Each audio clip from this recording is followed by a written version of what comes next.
Assalamualaikum warahmatullahi wabarakatuh. Waalaikumsalam warahmatullahi wabarakatuh. Alhamdulillahi wahdah, sadaqa wa'dah, wa nasara abdah, wa a'azza jundah. Wassalatu wassalamu ala man la nabiyya ba'dah, wa ala alihi wa sahbihi wa mawalah. La hawla wa la quwwata illa billah, amma ba'du. Saudara-saudara kaum muslimin rahimakumullah, seperti kita maklum bahwa Allah Subhanahu wa ta'ala menciptakan manusia dan jin untuk melaksanakan ibadah kepadanya. Manusia yang ingkar terhadap perintah ini dinamakan dengan orang-orang kafir. Sedangkan jin yang mengingkari perintah ini dinamakan dengan setan atau syaitan dalam bahasa Qur'annya. Kemudian dalam perkembangannya, jin-jin yang kafir yang dinamakan setan ini bersekongkol dan menjadi bala tentaranya iblis untuk menggelincirkan manusia dengan berbagai macam cara dan jalan dari hal-hal yang diridhoi oleh Allah Subhanahu wa ta'ala. Adapun yang namanya iblis, pada hakikatnya cuma satu saja, yaitu yang ingkar kepada perintah Allah untuk sujud kepada Nabi Adam alaihi salam. Iblis inilah kemudian yang menjadi sesepuh, raja, biang atau dedengkotnya para setan. Seluruhnya akan tunduk kepada komando iblis, akan taat dan setia kepada perintah iblis untuk mencari teman yang sebanyak-banyaknya guna menemani mereka di neraka nanti. Maka mereka pun melakukan satu proklamasi yang bisa kita baca dalam surah Al-A'raf ayat 16 dan 17, di mana iblis dengan tegas menyatakan, qala fabima aghwaytani la'aq'udanna lahum siratakal mustaqim. Wahai Allah, kata iblis, dari sebab engkau telah menghukum saya, dari sebab engkau telah mengusir saya dari sorga, maka saya berjanji akan menipu, akan menggelincirkan mereka, Adam dan keturunannya, dari jalanmu yang lurus. Apa jalan yang lurus? Tidak lain Islam ini. Dengan segala cara dan jalan, iblis dan bala tentaranya akan berusaha menggelincirkan manusia dari jalan yang lurus. Caranya bagaimana? Ayat ke-17 menjawab, "Tsumma la'atiyannahum min ba'di aydihim." Akan kami datangi mereka, akan kami goda mereka dari arah sebelah depan. Kalau cara itu tidak kena, wa min khalfihim, kami goda mereka dari sebelah belakang. Andai kata cara itu pun tidak mempan, wa an aimanihim, dari arah sebelah kanan. Kalaupun itu gagal, wa an syama'ilihim, kami akan datang dari arah sebelah kiri.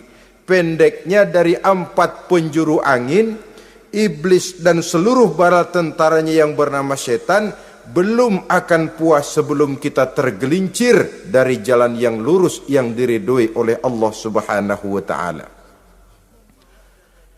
Sebagian ahli tafsir menjelaskan bahwa jika iblis menggoda dari arah depan, yang dimaksud dari depan ini adalah dunia, sehingga manusia menjadikan dunia sebagai tujuan akhir dari seluruh kegiatan hidupnya.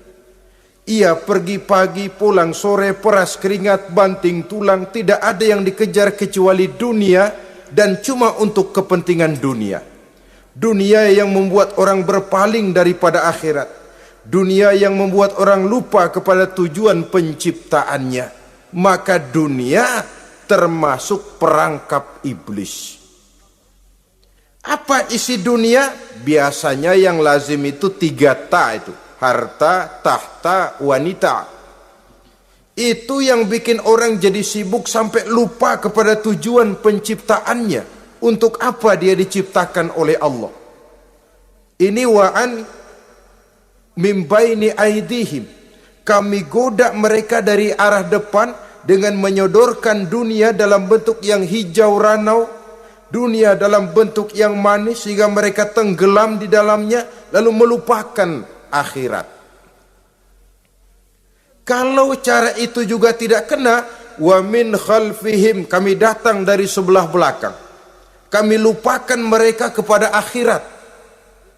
Itu mah urusan nanti bagaimana saja. Yang penting yang kita hadapi sekarang apa? Dunia. Akhirat kita belum tahu dan bahkan belum tentu ada. Yang sudah pasti saja kita garap.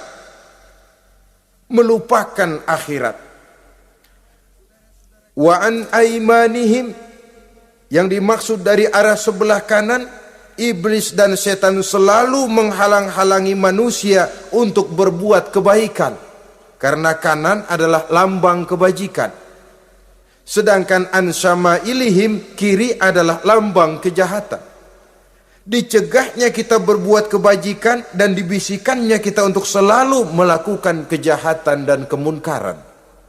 Wala tajidu aktsarahum syakirin, dan akan kamu dapati sedikit sekali di antara manusia yang bersyukur atas nikmat yang telah engkau berikan kepada mereka.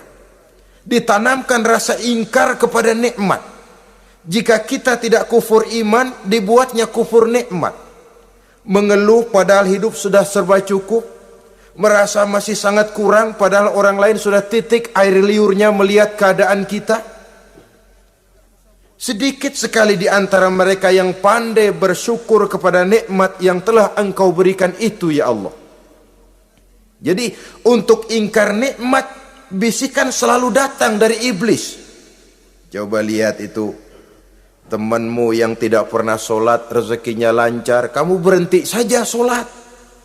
Yang tidak pernah ke masjid, pangkatnya naik terus, udah berhenti aja ke masjid.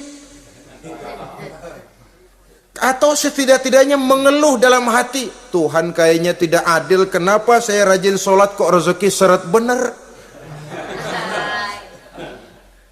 Padahal pada dasarnya kalau kita mau berpikir dalam bentuk yang paling mendasar, Allah selalu memberikan yang terbaik untuk kita. Jika begini keadaan kita, inilah yang terbaik buat kita menurut pertimbangan Allah. Jika kita menuntut lebih lagi, mungkin dengan keadaan yang lebih itu kita bisa tergelincir, dan Allah lebih tahu itu.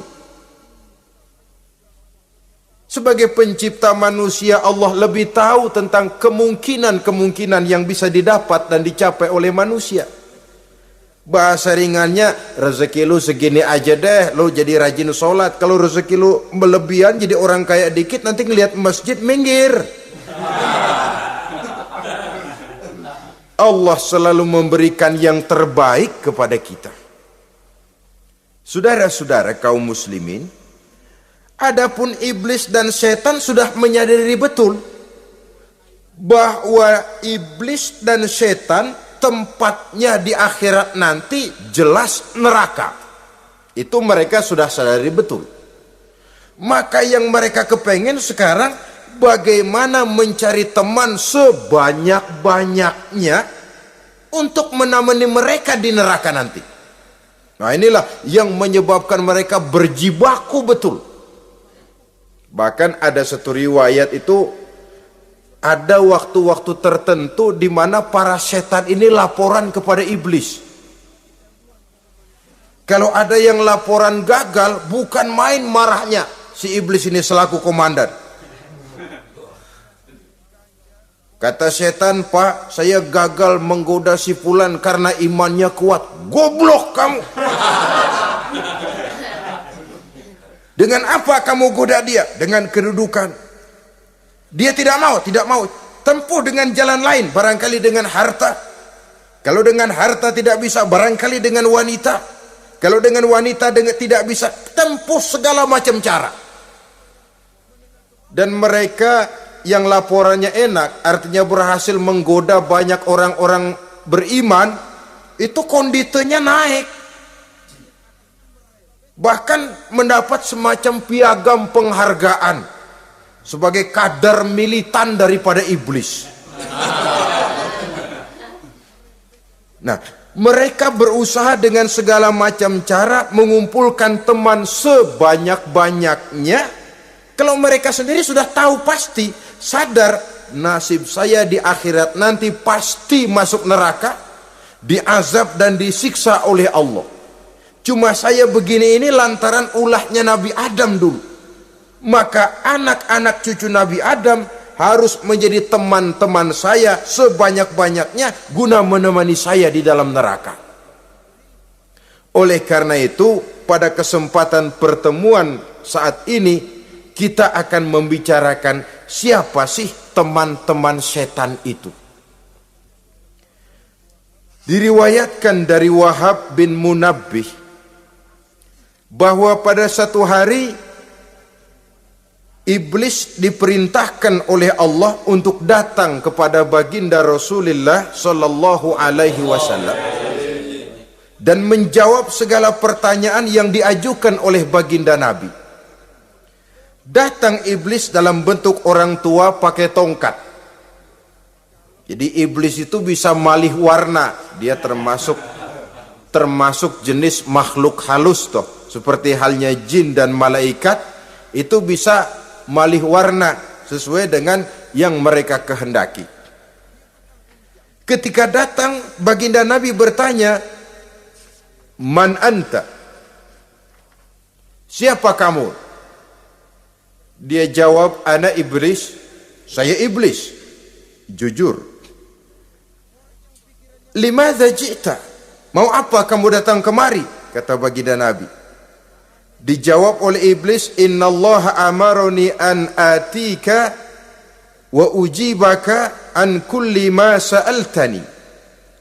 Allah memerintahkan saya untuk datang kepadamu dan menjawab segala pertanyaan yang engkau ajukan kepada saya.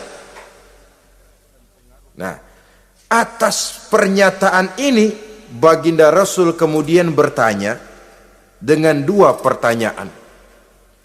Pertanyaan pertama, iblis, "Kam ikhwanuka min ummati?"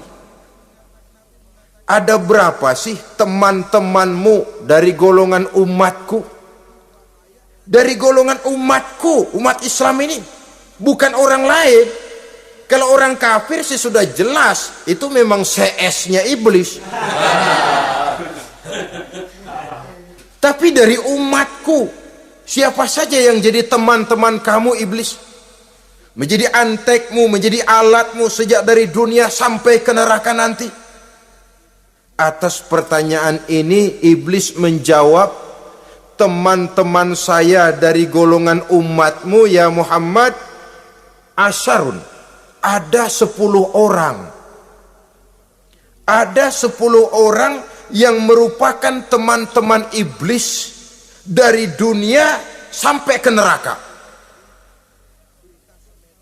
Siapa mereka? Pertama kata iblis, "Teman saya hakimun jair."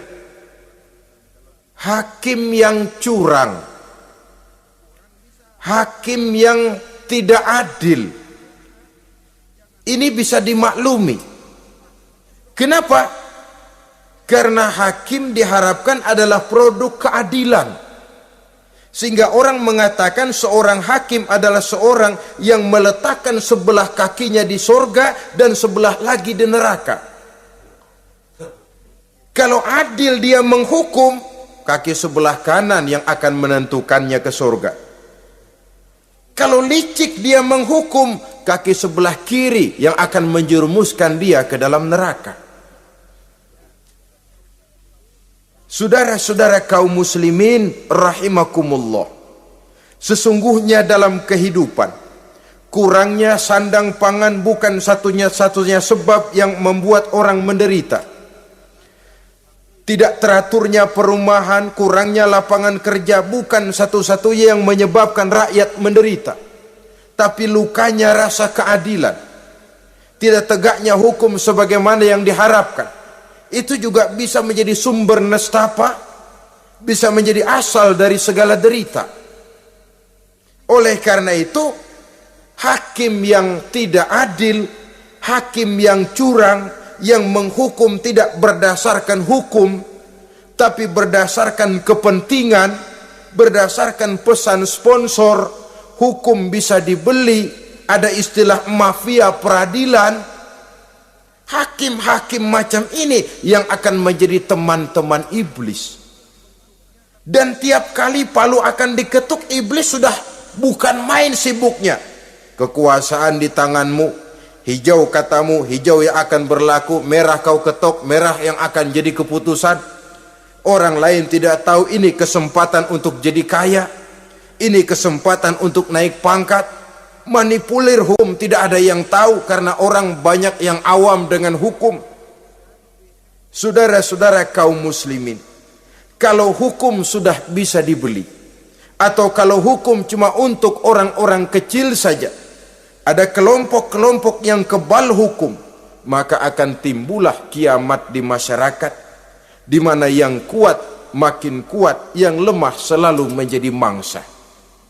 Oleh karenanya, hakim yang serong, hakim yang durjana merupakan teman-teman setan, merupakan teman-teman iblis dari dunia sampai ke neraka nanti. Ini yang pertama. Oleh karenanya, pada dasarnya setiap kita adalah hakim untuk keluarga. Dalam pergaulan hendaklah adil di dalam memutuskan segala sesuatu. Lebih-lebih hakim yang memang menjadi pengayom masyarakat. Bukankah lambang para hakim digambarkan dalam bentuk neraca yang berimbang, tidak berat ke kiri, tidak juga berat ke kanan, dalam arti objektif memberikan keputusan sesuai dengan hukum, sehingga masyarakat terlindungi. Dan hakim yang adil secara praktis adalah musuh daripada setan. Dimanapun setan dan iblis paling gak demen sama hakim yang adil.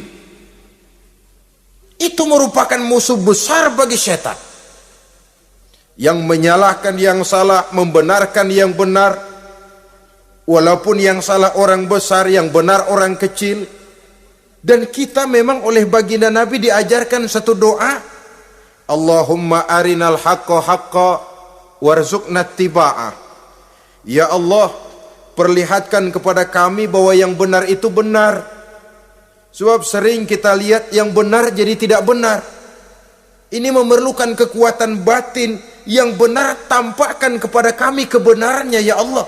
Sebab sekarang banyak ketidakbenaran yang dikamuflase, banyak ketidakbenaran yang diberikan lipstick sehingga kelihatannya menjadi benar. Ini baik doa ini saya pikir dibaca oleh para hakim. Allahumma arinal haqqa haqqa. Ya Allah, perlihatkan kepada saya bahwa yang benar itu benar. Dan tidak cuma sekedar itu, warzuqni tiba'ah. Berikan kekuatan kepada saya untuk mengikuti kebenaran itu. Sebab kadang-kadang terjadi juga dia tahu yang benar itu benar, tapi tidak punya keberanian moral untuk mengatakan bahwa itu benar. Dia tahu itu barang yang hak, tapi tidak terpanggil mengikuti yang hak, tidak punya kekuatan moral untuk mengikutinya. Lalu doa ini pun disambung, wa arinal batila batilan warzuqna ijtinaba. Wahai Allah, perlihatkan kepada kami bahwa yang batil adalah batil, bahwa yang salah adalah salah, bahwa yang munkar adalah munkar. Berikan kepada kami kekuatan untuk menjauhi yang munkar, yang batil, yang zalim. Saudara-saudara kaum muslimin rahimakumullah, Kita sering mencaci kaum pelacur sebagai sampah masyarakat. Tapi sadarkah kita bahwa pelacuran di bidang hukum, pelacuran di bidang intelektual, kadang-kadang pelacuran di bidang agama, dalam arti menjual ayat untuk membela yang salah dan menekan yang benar, ini juga tidak kalah bahayanya dengan prostitusi, pelacur-pelacur yang kita anggap sebagai sampah daripada kehidupan masyarakat itu. Oleh karenanya, maka hakim yang adil merupakan musuh utama daripada iblis dan setan. Mereka akan sibuk sekali kalau seorang hakim sudah berketetapan untuk melahirkan keputusan hukum yang seadil-adilnya. Ini yang pertama, teman setan adalah hakim yang nyeleweng, yang tidak adil. Yang kedua, teman saya, kata iblis, ghaniyun mutakabbir, orang kaya yang sombong. Orang kaya sombong itu teman setan. Orang miskin sombong itu lebih teman lagi tuh. Sebab ini sudah kelewatan. Kalau orang kaya sombong barangkali masih lumayan lah, memang kaya. Tapi kalau sudah miskin sombong, minta ampun. Orang kaya yang sombong adalah musuh iblis. Sebab pada hakikatnya tidak ada yang kaya dalam kehidupan ini kalau sudah bercermin kepada apa sih yang kita punya. Nabi Sulaiman karena merasa menguasai antara masyrik dan maghrib, satu hari pernah mohon izin kepada Allah. Ya Allah, saya mohon izin kepadamu untuk memberikan makan kepada seluruh makhluk-makhlukmu sekedar 1 hari saja. Baik. 1 hari Nabi Sulaiman mau menjamin menanggung makannya semua makhluk. Karena merasa kaya. Baik, kata Allah. Lalu sibuklah Nabi Sulaiman mengadakan persiapan. Seluruh bala tentaranya, jin, binatang dikumpulkan, mengumpulkan makanan yang sebanyak-banyaknya, diatur di satu lapangan yang sangat luas. Sebab ini yang mau makan tentu tidak sedikit. Nah, sudah selesai persiapan, kata Allah, sudah selesai Sulaiman? Sudah, ya Allah. Nah, aku mulai dari makhlukku yang paling di bawah, ikan. Ikan nun dipanggil oleh Allah. Rezekimu hari ini mau ditanggung Sulaiman. Naik, makan. Naik ikan ini. Sekali makan seluruh persiapan habis. Goleng kepala Nabi Sulaiman, beliau sadar lalu sujud, maha kaya engkau ya Allah. Boro-boro nanggung makanan semua makhluk hidup sehari, ikan satu enggak keurusan. Ini baru sekali makan, bagaimana nambahnya? Jadi apa sih yang kita anggap kaya ini? Maka orang kaya yang sombong pada hakikatnya kacang yang lupa akan kulitnya. Tidak ada yang kita bawa pada saat kita terlahir ke alam ini. Sebagaimana juga tidak ada yang kita bawa pada saat kita meninggalkan alam ini. Harta kita akan pindah nama. Sebab itu yang perlu kita jaga pada hakikatnya tidak lain nilai-nilai iman. Sebab ini yang akan kita bawa.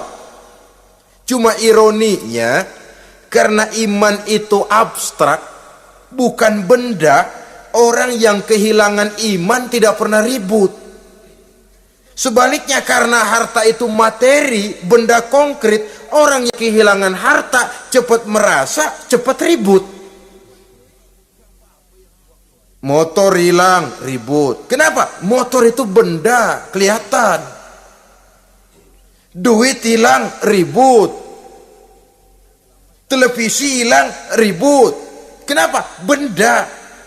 Tapi kalau iman yang hilang, wah kelihatannya tenang-tenang saja, Pak.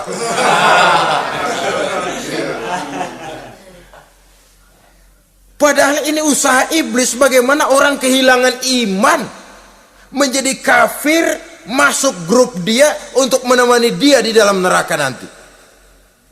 Dia gelincirkan iman kita, dan kita sering tanpa terasa telah mengalami pergeseran nilai-nilai iman kalau tidak tergusur sama sekali. Cuma saya katakan tadi, oleh karena iman ini bukan benda, orang yang kehilangan iman kurang begitu merasa, padahal ini yang paling berharga. Sebab ini yang akan kita bawa menghadap Allah. Orang itu kalau sudah yakhruju minad dunya bighairi iman, keluar dari dunia, meninggalkan dunia dan seluruh isinya, kembali menghadap Allah dengan tidak membawa iman, tempatnya jelas sudah. Itu yang paling kita khawatir. Pangkat jelas tidak kita bawa, harta benda akan pindah nama jadi milik ahli waris kita. Tiba-tiba iman yang cuma satu itu tempat kita bergantung hilang juga dari diri kita. Dengan apa kita mau menghadap Allah? Dan kemalangan apa yang lebih besar dari orang-orang yang telah kehilangan iman pada saat dia menghadap Allah Subhanahu wa ta'ala. Karena itu saudara-saudara, terutama yang diberikan amanah berupa harta oleh Allah dalam kehidupan ini, bersyukurlah kalau saudara diberikan kepercayaan oleh Allah untuk menyalurkan rezeki kepada orang lain. Seperti keran yang nyimpen air tapi tidak untuk dirinya, disalurkan kepada yang memerlukannya. Rezeki dia cuma lewat tangan saya. Rezeki dia cuma lewat tangan saya. Berbahagialah orang kalau dipercayai Allah untuk menyalurkan rezeki kepada orang lain. Artinya agen.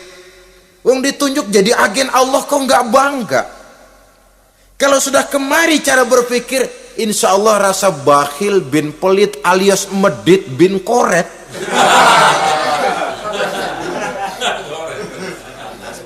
Itu insya Allah nggak ada. Kan kadang kita berpikir, yang nyari duit gue setengah mati, lu datang-datang mau minta aja pala lu. Kan itu toh kadang-kadang cara kita berpikir.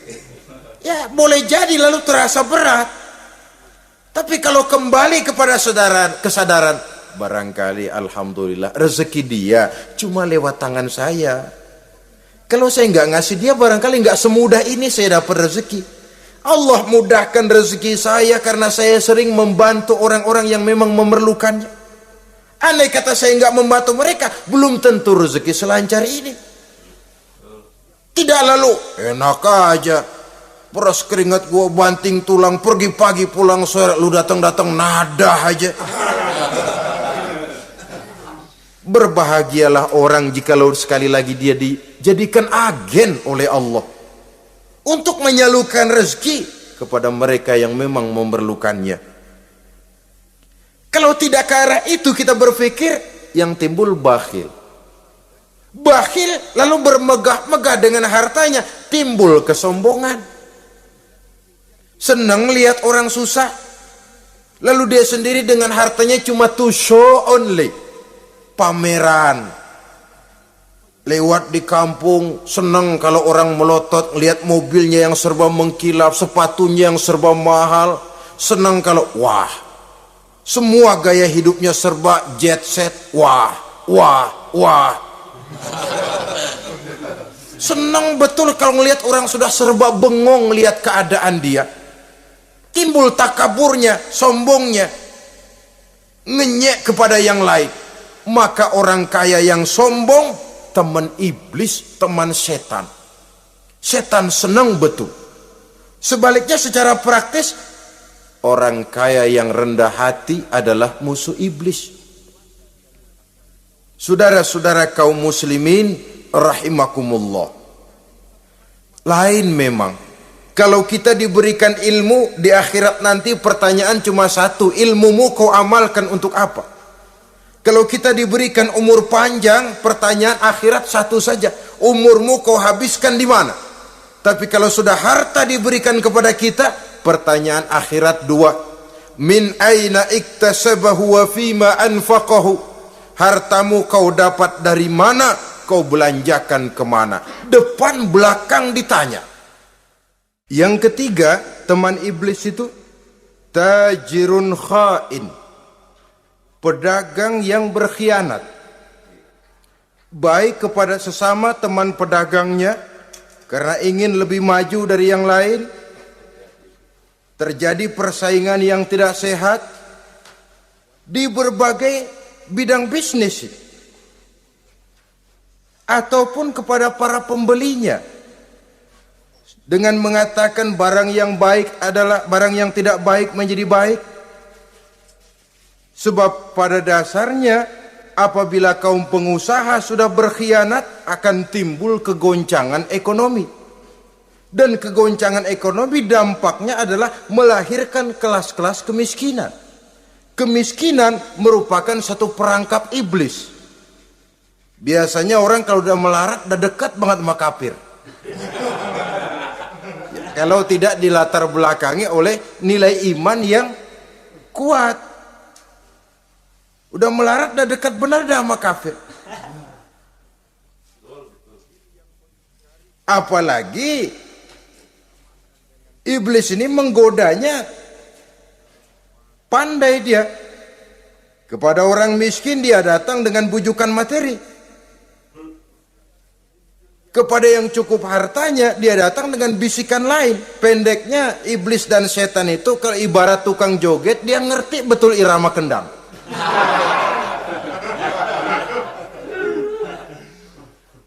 Di mana kelemahan orang itu dia selidiki, dia pelajari, dari arah situ dia masuk.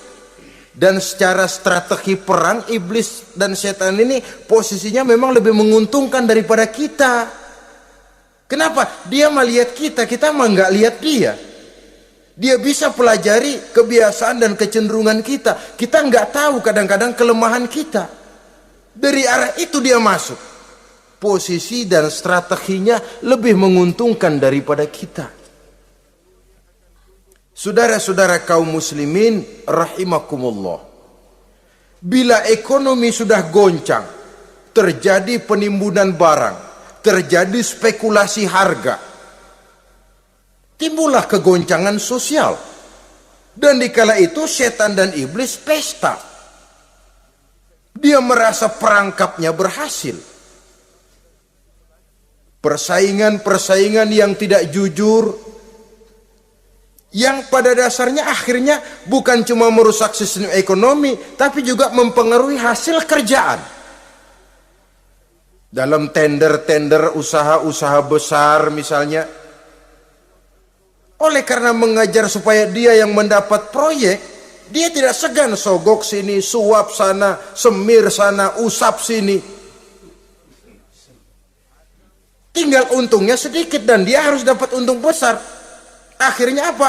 Proyek yang dikerjakan cuma asal sekedar jadi. Tidak seperti standar yang ditetapkan lagi. Juga tidak merupakan kesalahan yang sepenuhnya harus dibebankan kepada dia. Kesalahan yang merupakan siklus, mata rantai, sudah lingkaran setan. Itulah sebabnya sering saya ungkapkan, kalau manusia sudah jadi teman setan, lebih buas daripada bajing. Karena bajing cuma makan kelapa, tapi bajingan udah apa saja dimakan. Sudah jadi teman-teman iblis, tidak ngerti halal haram, hak dan batil. Ini kepentingan pribadi apa kepentingan orang banyak, yang penting sikat saja. Jadi yang ketiga ini targetnya memang kekacauan ekonomi. Yang kemelaratan, kemiskinan merupakan tangga untuk sampai kepada kekafiran. Dan iblis tahu betul itu.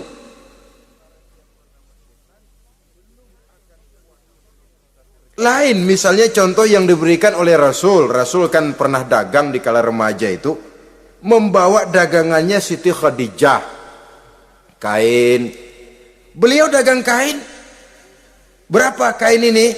Oh, kalau ini saya ambil dari Ibu Khadijah 25 rupiah. Saudara mau beli saya berapa terserah asal saya ada untungnya. Dan kalau modalnya 25, betul-betul beliau bilang 25. Jujur. Kita kan enggak, udah bohong campur sumpah lagi.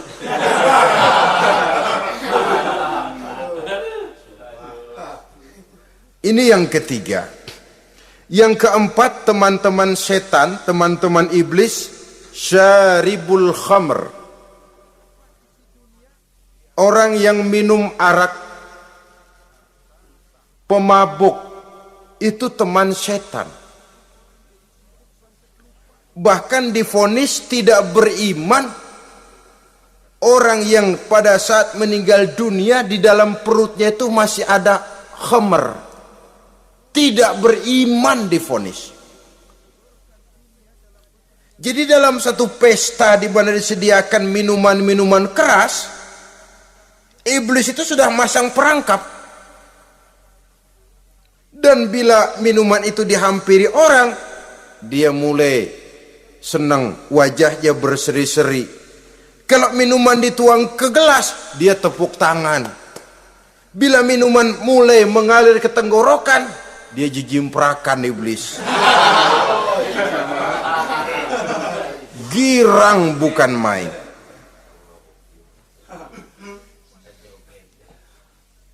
Saudara-saudara kaum muslimin rahimakumullah. Kenapa pemabuk merupakan teman setan? Karena dalam keadaan mabuk, orang kehilangan daya kontrol. Perbuatannya nyaris tidak terkontrol lagi. Tidak ada rahasia, tidak ada harga diri, tidak ada sifat memelihara, dan itu ciri-ciri daripada iblis.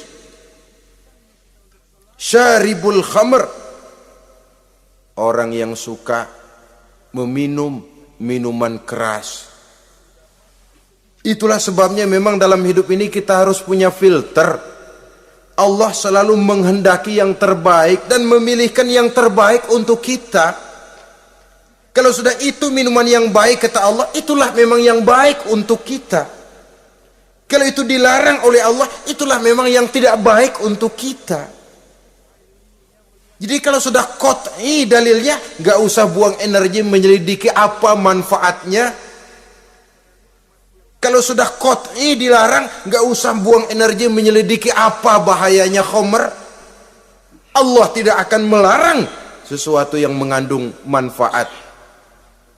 Yang dilarang Allah tentu yang membawa mudarat dan bahaya di dalam kehidupan.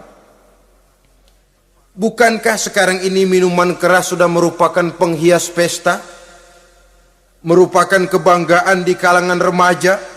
Termasuk dalam kata khamr ini ya morfin, ganja, narkotik, dan yang sejenis dengan itu. Orang sudah merasa bangga kalau sudah fly to the sky. Membumbung ke angkasa, katanya dunia ini luas, lupa segala macam persoalan. Tapi sampai kapan? Sampai kapan orang merasa membumbung? Sampai kapan orang merasa bisa meninggalkan segala persoalan? Sampai mabuknya selesai? Ya kalau gitu mabuk aja terus. Lalu apa artinya kehidupan ini? Mabuk kan gak ngerugiin orang lain. Kalau saya nyolong kan ngerugiin orang lain. Kalau saya korupsi ngerugiin orang lain. Kalau saya zina jelas ada orang lain yang dirugikan. Tapi minum khamar, siapa yang rugi? Uang-uang saya. Saya beli dengan uang saya. Yang minum pun saya. Siapa yang rugi?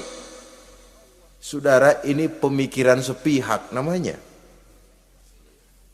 Pertama jelas merugikan diri sendiri. Kesehatan terganggu, pertumbuhan IQ, ya, daya pikir jadi jumud bin beku. Tidak ada idealisme ke arah depan. Yang ada ya, yang dipikirkan ya, yang di depan hidungnya saja. Dan konon itu pada mulanya memang orang kan sifatnya cuma ingin tahu. Nyobain ketagihan. Ya kalau orang tuanya masuk golongan have, mampu. Kalau orang tuanya termasuk ekonomi lemah, sedangkan kecanduan hal yang tidak bisa ditangguhkan. Orang yang sudah kecanduan minuman keras, Sekali dia tidak minum, sudah bukan main rasanya. Orang yang sudah biasa minum ganja, morfin, narkotik, satu kali dia tidak bertemu itu, sudah nggak keruan rasa. Orang tuanya tidak mampu, kenapa lalu nggak ngelamun yang negatif? Ya kalau dia keluarga have, orang tuanya masih ngelarang, dia bisa jual hal lain di rumahnya yang ada harganya. Tip dek kah itu, video kah itu, mobil kah digade dulu. Kalau di kampung, anak-anak muda yang menengah ke bawah, kenapa enggak ayam orang disamber?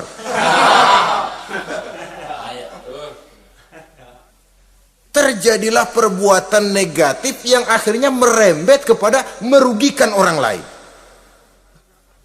Hakikatnya zohirnya memang pada mulanya hanya merugikan diri sendiri, tapi lambat laun akan merembet juga kepada merugikan orang lain.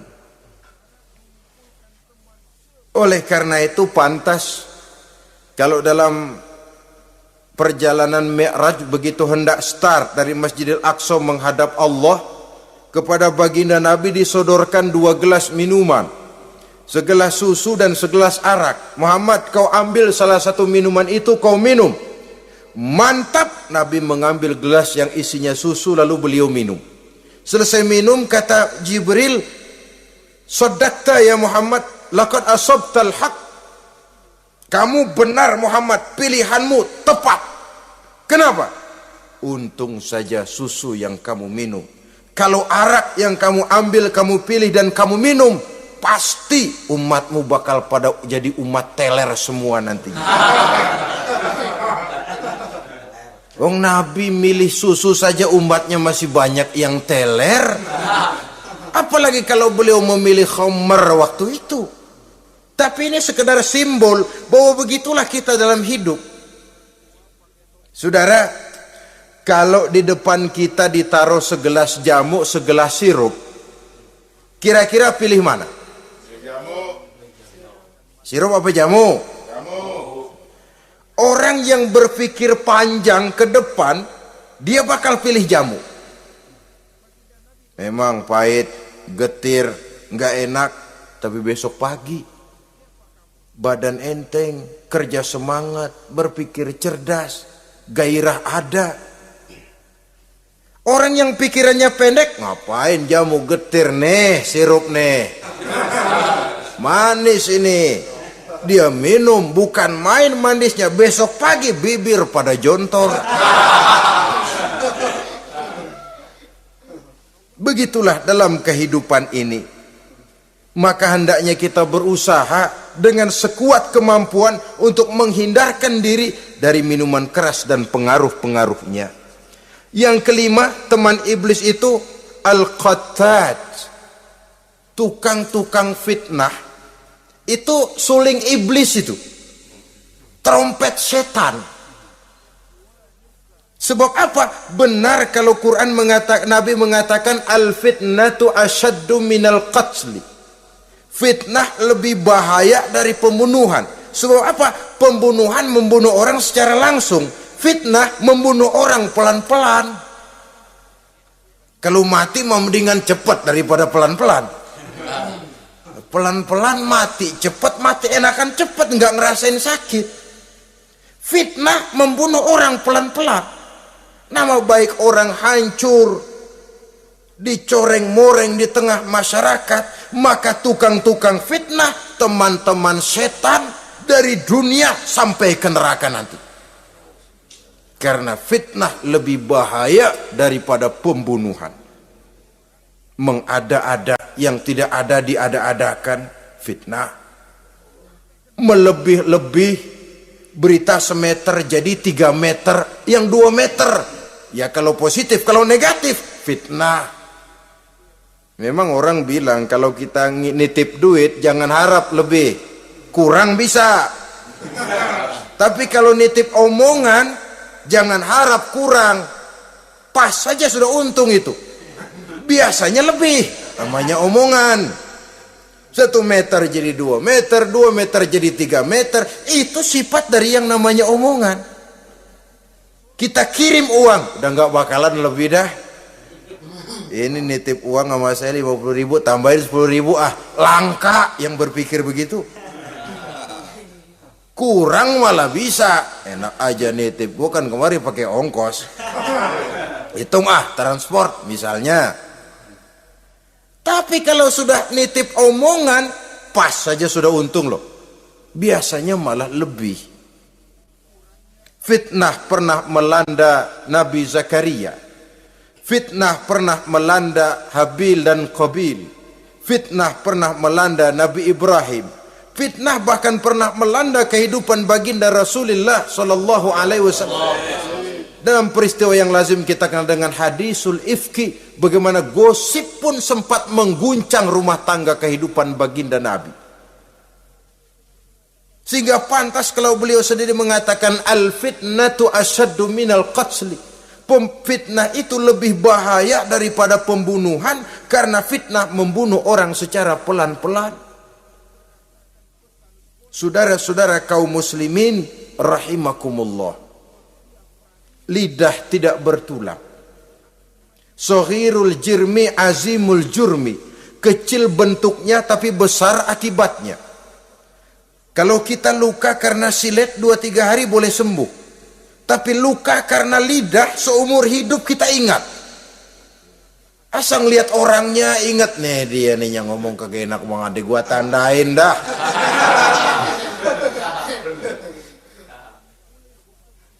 Itulah sebabnya pepatah bilang salamatul insan fi hifzil lisan. Orang akan selamat jikalau dia pandai menjaga lidahnya. Saudara-saudara kaum muslimin, yang keenam, teman setan sahibur riya, orang yang riya, beramal cuma to show only, supaya ingin dipuji orang, ingin dilihat orang. Riya namanya. Tidak ada ikhlas. Sebab kata Imam Ghazali, an-nasu kulluhum niyamun illal alimun, wal alimuna an-nasu kulluhum mauta illal alimun, wal alimuna niyamun illal amilun, wal amiluna mughtarruna ilal mukhlisun. Manusia itu pada hakikatnya mati kecuali orang alim. Orang alim sekalipun hidup hakikatnya adalah tidur, kecuali orang yang mengamalkan ilmunya. Dan orang yang mengamalkan ilmunya banyak yang tertipu, kecuali orang yang ikhlas. Tepat ini fatwa Imam Ghazali. Manusia hakikatnya tidur kecuali orang yang alim.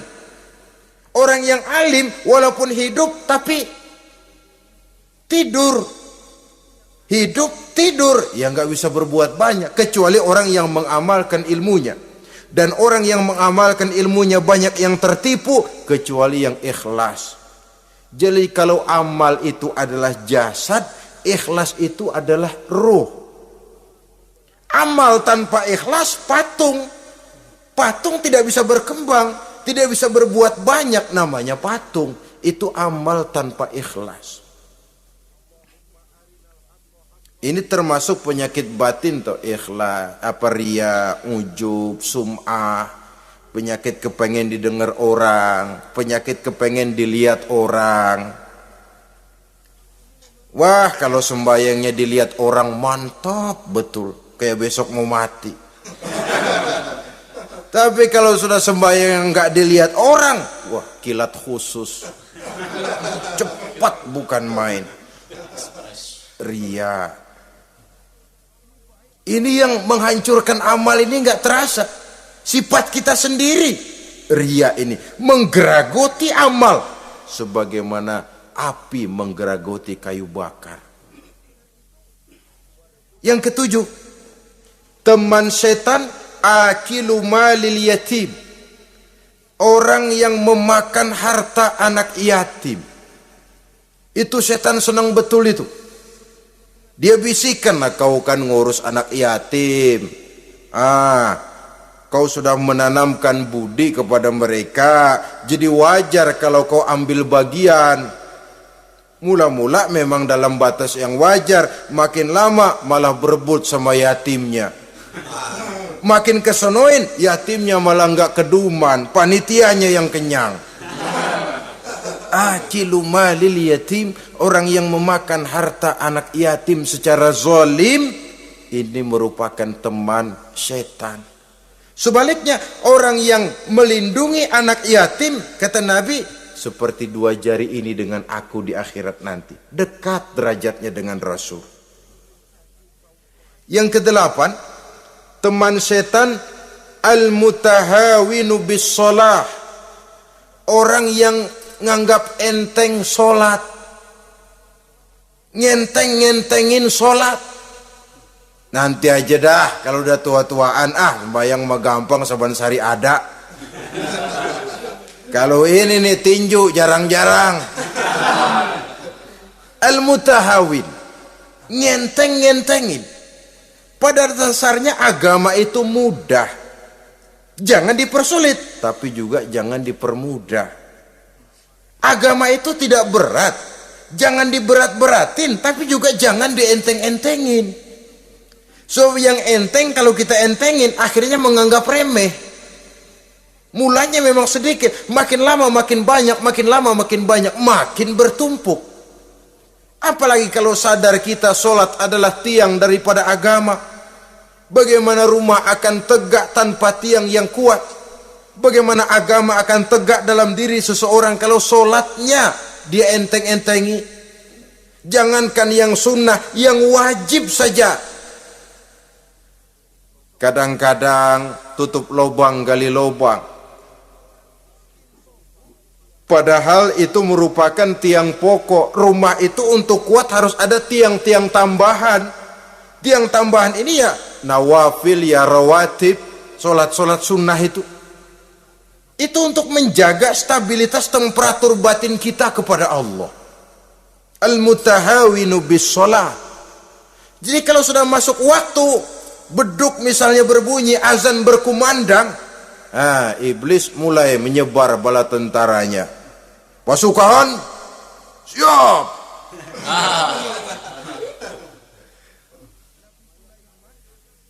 Kama yang dagang dia bisikin, sedang enaknya lu dagang, beli lagi banyak-banyak, sembahyang mah ada besok. Sama yang kerja, jangan ditinggal ini kerjaan, tanggung, sembahyang masih ada besok. Saudara-saudara kaum muslimin rahimakumullah, andai kata kita berhasil, kita tinggalkan kesibukan, lalu kita pergi sholat, apa iblis diam? Setan tenang? Tidak, masih dia bisiki kita. Iya, kalau mau sembahyang ya sembahyang, cuman buruan udah. Nah, yang mau belanja, yang menunggu, bukan main. Sampai ruku kita tidak sempurna, bacaan kita semrawut, sujud kita tidak lengkap. Sholat juga, tapi disitulah masuk iblis. Atau kalau itu kita berhasil cegah, ruku tertib, ada tumakninah, sujud bagus, iblis masuk lagi. Wah, memang sembahyang kamu mantap. Orang lain gak ada yang sembahyang kayak kamu. Yang timbul apa? Ujub. Sombong kepada diri sendiri. Begitu rapi sembahyang, lu ya pada kagak sembahyang, apaan lu? Gua nih. Itu sudah perangkap iblis. Jadi lewat segala macam cara dan jalan, kepada yang ibadahnya bagus ditanamkan rasa ujub. Kepada yang mau berusaha bagus ditanamkan sifat was-was, buru-buru. Saudara-saudara kaum muslimin, ini yang ke-8. Yang ke-9, mani'uz zakah. Orang yang enggan membayar zakat itu teman setan. Gak ada urusan sama zakat. Sayang-sayang harta dizakatin. Saudara-saudara, padahal zakat itu kata Nabi, zakku amwalakum biz zakat. Bersihkan hartamu dengan zakat. Jadi barangkali bercampur harta itu dengan sedikit yang tidak baik, bercampur dengan yang kotor. Zakat itu membersihkan yang lain.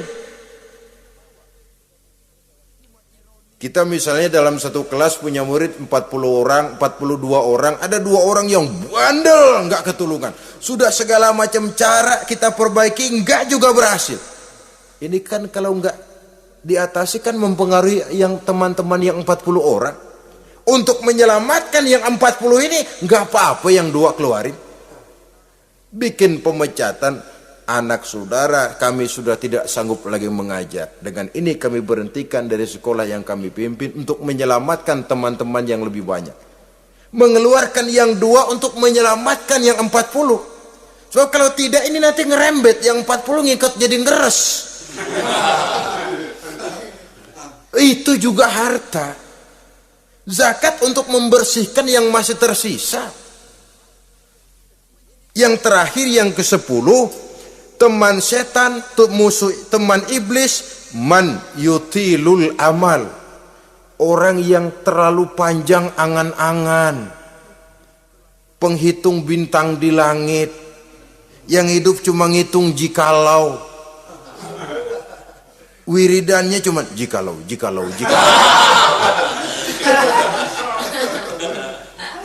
Tidak pernah mau berbuat, cuma angan-angan kelewat panjang. Yang ngelamun kan nggak ada sekolahan, ya siapa juga bisa ngelamun. Orang bukan tidak boleh bercita-cita, bahkan cita-cita yang mendorong kita untuk bergairah dalam kehidupan. Tapi kalau cita-cita tanpa langkah konkret, yang penting kan punya kemauan, lebihnya tawakal, nggak cukup. Pernah datang ke masjid seorang sahabat. Begitu sampai dia turun dari onta langsung menghadap baginda Nabi. Nabi tanya, ontamu udah diikat belum? Belum ya Rasul. Kenapa? Saya tawakal kepada Allah. Tuh orang diomelin sama Nabi. Ikat dulu, habis gitu baru tawakal. Betul toh. Ikat dulu tuh onta, lebihnya baru tawakal. Kalau udah diikat masih lari juga, itu tawakal. Lah belum diikat udah tawakal. Orang yang terlalu panjang angan-angan, yang akhirnya kalau tidak merusak cara berpikirnya, akan mendorong dia kepada perbuatan yang negatif untuk mewujudkan angan-angannya itu. Macam misalnya ya, pakaian kepengen bagus, harta mau banyak, usaha ogah, kerja capek sedikit tidak mau, kepengen seperti orang-orang, lalu ngelamun. Kalau tidak jadi gila, ya merusak perbuatannya. Kan berapa banyak orang yang kepengen kaya gagal lalu jadi sableng. Kertas koran ditumpukin, dikantongin, dia kira gepokan duit. Hawanya duit udah banyak aja. Tulul amal, terlalu panjang angan-angan. Nah, saudara-saudara, kalau kita sudah tahu itulah teman-teman setan, teman-teman iblis, mari kita berusaha jangan termasuk salah satu di antara 10 orang yang menjadi teman-teman iblis ini. Lalu cara untuk mengatasinya bagaimana? Imam Al-Ghazali rahimahullah memberikan tuntunan.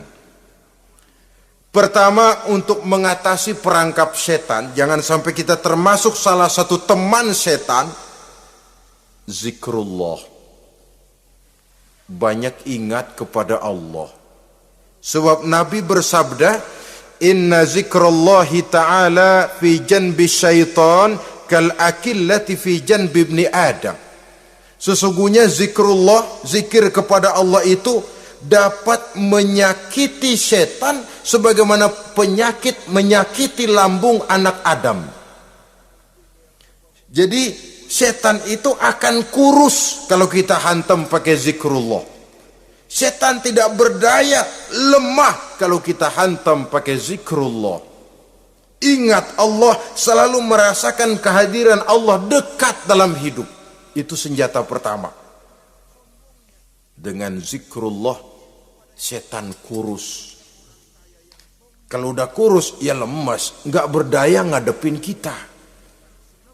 Tapi kalau nafsu yang kita ikutin, kita umpanin tuh setan.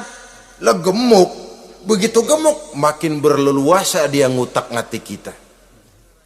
Yang kedua, jangan mendekati tempat maksiat. Sebab man hama haulal hima yusiku ayyaqa fi. Orang yang main di pinggir kali ditakutin kecebur di kali.